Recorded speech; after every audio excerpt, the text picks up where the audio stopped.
ನಮಸ್ಕಾರ ವೀಕ್ಷಕರೇ, ಜ್ಞಾನ ಸಿಂಧು ಚಾನಲ್ಗೆ ನಿಮಗೆ ಮತ್ತೊಮ್ಮೆ ಸ್ವಾಗತ. ಇವತ್ತು ನಾವು ಬ್ರಹ್ಮ ಮುಹೂರ್ತ ಅಥವಾ ಬ್ರಾಹ್ಮಿ ಮುಹೂರ್ತದ ಬಗ್ಗೆ ಒಂದು ಒಳ್ಳೆಯ ಮಾಹಿತಿಯನ್ನು ತಿಳಿದುಕೊಳ್ಳೋಣ ಬನ್ನಿ. ಬ್ರಾಹ್ಮಿ ಮುಹೂರ್ತ ಅಥವಾ ಬ್ರಹ್ಮ ಮುಹೂರ್ತ ಅಂದರೆ ಯಾವ ಸಮಯ? ಈ ಸಮಯದಲ್ಲಿ ನಾವು ಏಕೆ ಏಳಬೇಕು? ಏಳುವುದರಿಂದ ಆಗುವ ಪ್ರಯೋಜನಗಳೇನು, ಬದಲಾವಣೆಗಳೇನು? ಇದನ್ನೆಲ್ಲ ನಿಮಗೆ ಒಂದೊಂದಾಗಿ ಇವತ್ತು ನಾನು ತಿಳಿಸುತ್ತಿದ್ದೇನೆ. ಹಾಗಿದ್ದರೆ ಬನ್ನಿ ವಿಡಿಯೋನ ಶುರು ಮಾಡೋಣ.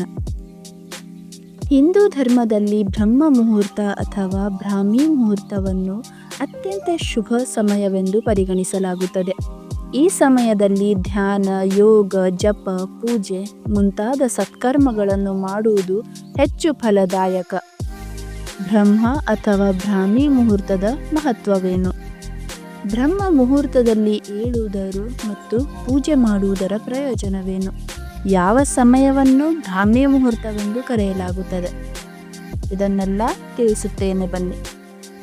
ನಮ್ಮ ವೇದಗಳು, ಪುರಾಣಗಳು ಮತ್ತು ಗ್ರಂಥಗಳು ಬ್ರಹ್ಮ ಮುಹೂರ್ತವನ್ನು ಅತ್ಯಂತ ಮಂಗಳಕರವೆಂದು ಉಲ್ಲೇಖಿಸುತ್ತದೆ. ಈ ಮುಹೂರ್ತದ ವಿಶೇಷ ಮಹತ್ವವನ್ನು ನಮ್ಮ ಋಷಿಮುನಿಗಳು ಹೇಳಿದ್ದಾರೆ.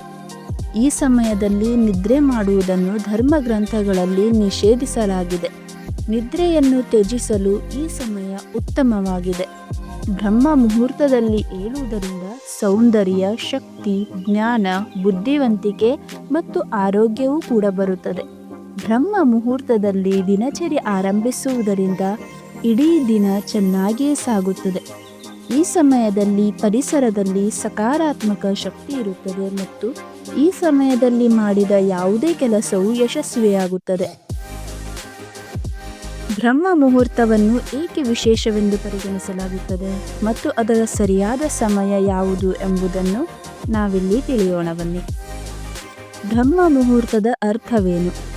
ಬ್ರಹ್ಮ ಮುಹೂರ್ತವನ್ನು ರಾತ್ರಿಯ ಕೊನೆಯ ಭಾಗವನ್ನು ಅಥವಾ ರಾತ್ರಿಯ ಅಂತಿಮ ಪ್ರಹರವೇ ಎಂದು ಕರೆಯಲಾಗುತ್ತದೆ. ಅಂದರೆ ಈ ಸಮಯವು ರಾತ್ರಿ ಮುಗಿಯುವ ಮತ್ತು ಹಗಲು ಪ್ರಾರಂಭವಾಗುವ ಸಮಯ.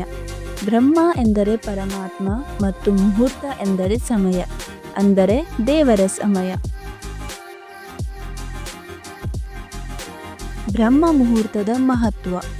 ಹಿಂದೂ ಧರ್ಮದಲ್ಲಿ ಬ್ರಹ್ಮ ಮುಹೂರ್ತವನ್ನು ಅತ್ಯುತ್ತಮ ಸಮಯವೆಂದು ಪರಿಗಣಿಸಲಾಗಿದೆ. ಪೌರಾಣಿಕ ಕಾಲದಲ್ಲಿ ಋಷಿಮುನಿಗಳು ಈ ಸಮಯವನ್ನು ಧ್ಯಾನ ಮಾಡಲು ಸೂಕ್ತ ಸಮಯವೆಂದು ಪರಿಗಣಿಸಿದ್ದಾರೆ. ಈ ಸಮಯದಲ್ಲಿ ಮಾಡಿದ ದೇವರ ಆರಾಧನೆಯು ಶೀಘ್ರದಲ್ಲೇ ಫಲವನ್ನು ನೀಡುತ್ತದೆ. ಬ್ರಹ್ಮ ಮುಹೂರ್ತದಲ್ಲಿ ದೇವಾಲಯಗಳ ಬಾಗಿಲು ತೆರೆಯಲಾಗುತ್ತದೆ. ಪುರಾಣಗಳ ಪ್ರಕಾರ ಈ ಸಮಯದ ನಿದ್ರೆಯು ಬ್ರಹ್ಮ ಮುಹೂರ್ತದ ಪುಣ್ಯಗಳನ್ನು ನಾಶಪಡಿಸುತ್ತದೆ. ಆದ್ದರಿಂದ ಈ ಸಮಯದಲ್ಲಿ ಮಲಗುವುದನ್ನು ನಿಷೇಧಿಸಲಾಗಿದೆ. ಬ್ರಹ್ಮ ಮುಹೂರ್ತದಲ್ಲಿ ಏಳುವುದರಿಂದ ಆಗುವ ಲಾಭಗಳು. ಯಶಸ್ಸು ಪ್ರಾಪ್ತಿ. ಧಾರ್ಮಿಕ ನಂಬಿಕೆಯ ಪ್ರಕಾರ ಈ ಸಮಯದಲ್ಲಿ ದೇವರುಗಳು ಮತ್ತು ಪೂರ್ವಜರು ನಮ್ಮ ಮನೆಗಳಿಗೆ ಬರುತ್ತಾರೆ. ಆದ್ದರಿಂದ ಈ ಸಮಯದಲ್ಲಿ ದೇವರ ಪೂಜೆಯನ್ನು ಮಾಡುವುದರಿಂದ ಜೀವನದಲ್ಲಿ ಯಶಸ್ಸು ಪ್ರಾಪ್ತಿಯಾಗುತ್ತದೆ. ಒಳ್ಳೆಯ ಆಲೋಚನೆಗಳು ಮೂಡುತ್ತವೆ. ಬ್ರಹ್ಮ ಮುಹೂರ್ತದಲ್ಲಿ ಇಡೀ ಪರಿಸರವು ಸಕಾರಾತ್ಮಕ ಶಕ್ತಿಯಿಂದ ತುಂಬಿರುತ್ತದೆ ಮತ್ತು ಈ ಶಕ್ತಿಯು ನಮ್ಮೊಳಗಿನ ಶಕ್ತಿಯೊಂದಿಗೆ ಸಂಬಂಧವನ್ನು ಹೊಂದಿದೆ. ಈ ಸಮಯದಲ್ಲಿ ಏಳುವುದರಿಂದ ನಮ್ಮ ಮನಸ್ಸಿನಲ್ಲಿ ಒಳ್ಳೆಯ ಆಲೋಚನೆಗಳು ಮತ್ತು ಉತ್ಸಾಹವೂ ಕೂಡ ಹೆಚ್ಚಾಗುತ್ತದೆ. ಆಧ್ಯಾತ್ಮಿಕ ಶಕ್ತಿ ದೊರೆಯುತ್ತದೆ. ಬ್ರಹ್ಮ ಮುಹೂರ್ತದಲ್ಲಿ ನಿದ್ದೆಯನ್ನು ತ್ಯಜಿಸಿ ಏಳುವ ವ್ಯಕ್ತಿಯು ಆಧ್ಯಾತ್ಮಿಕ ಶಕ್ತಿಯನ್ನು ಪಡೆಯುತ್ತಾನೆ ಮತ್ತು ಜೀವನದಲ್ಲಿ ಯಾವಾಗಲೂ ಸಂತೋಷವನ್ನು ಹೊಂದಿರುತ್ತಾನೆ. ಬ್ರಹ್ಮಜ್ಞಾನ ಪ್ರಾಪ್ತಿ. ಬ್ರಹ್ಮ ಮುಹೂರ್ತದಲ್ಲಿ ಮಾಡುವ ಧ್ಯಾನದ ಅಭ್ಯಾಸವು ಸ್ವಯಂ ವಿಶ್ಲೇಷಣೆ ಮತ್ತು ಬ್ರಹ್ಮ ಜ್ಞಾನವನ್ನು ಪಡೆಯಲು ಉತ್ತಮ ಸಮಯವಾಗಿದೆ. ದೈಹಿಕ ಶಕ್ತಿ ಹೆಚ್ಚಾಗುತ್ತದೆ. ಬ್ರಹ್ಮ ಮುಹೂರ್ತದಲ್ಲಿ ಏಳುವುದರಿಂದ ದೇಹದಲ್ಲಿ ದೈಹಿಕ ಶಕ್ತಿ ಮತ್ತು ತ್ರಾಣ ಹೆಚ್ಚಾಗುತ್ತದೆ. ಇದು ದೇಹವನ್ನು ಮತ್ತಷ್ಟು ಶಕ್ತಿಯುತವಾಗಿ ಮಾಡುತ್ತದೆ. ಹೊಸ ಶಕ್ತಿ ತುಂಬುವುದು. ಆಯುರ್ವೇದದ ಪ್ರಕಾರ ಬ್ರಹ್ಮ ಮುಹೂರ್ತದಲ್ಲಿ ಎದ್ದು ನಡೆದಾಡಲು ಹೋದ ನಂತರ ಜೀವಶಕ್ತಿಯೊಂದಿಗೆ ಶುದ್ಧ ಜೀವ ಗಾಳಿಯ ಸೇವನೆ ಮತ್ತು ಸ್ಪರ್ಶವು ನಮ್ಮೊಳಗೆ ಹೊಸ ಶಕ್ತಿಯನ್ನು ತುಂಬುತ್ತದೆ. ದೇಹ ಸದೃಢವಾಗಿರುವುದು.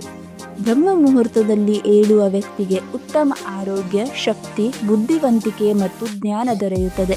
ದೇಹವನ್ನು ಆರೋಗ್ಯಕರವಾಗಿ ಮತ್ತು ಸದೃಢವಾಗಿಡಲು ಇದು ಸರಿಯಾದ ಸಮಯವಾಗಿದೆ. ಬ್ರಹ್ಮ ಮುಹೂರ್ತದಲ್ಲಿ ಏಳುವುದರಿಂದ ಮಾನಸಿಕ ಒತ್ತಡ, ಆತಂಕ, ನಿದ್ರಾಹೀನತೆ ಮತ್ತು ಹತಾಶೆಯಂತಹ ವಿವಿಧ ಮಾನಸಿಕ ಕಾಯಿಲೆಗಳು ದೂರವಾಗುತ್ತವೆ ಎಂದು ವಿಜ್ಞಾನ ಹೇಳುತ್ತದೆ. ವಿಜ್ಞಾನಿಗಳ ಪ್ರಕಾರ ಬ್ರಹ್ಮ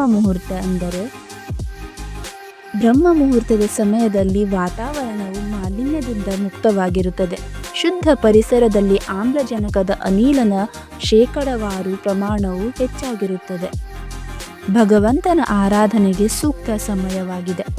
ಈ ಸಮಯದಲ್ಲಿ ಮಾಡುವ ಪೂಜೆ ಮತ್ತು ಪ್ರಾರ್ಥನೆಗಳು ನೇರವಾಗಿ ಭಗವಂತನನ್ನು ತಲುಪುತ್ತದೆ ಎನ್ನುವ ನಂಬಿಕೆ ಇದೆ. ಆದ್ದರಿಂದ ಬ್ರಹ್ಮ ಮುಹೂರ್ತವನ್ನು ಭಗವಂತನನ್ನು ಆರಾಧಿಸಲು ಅತ್ಯುತ್ತಮ ಸಮಯವೆಂದು ಪರಿಗಣಿಸಲಾಗಿದೆ.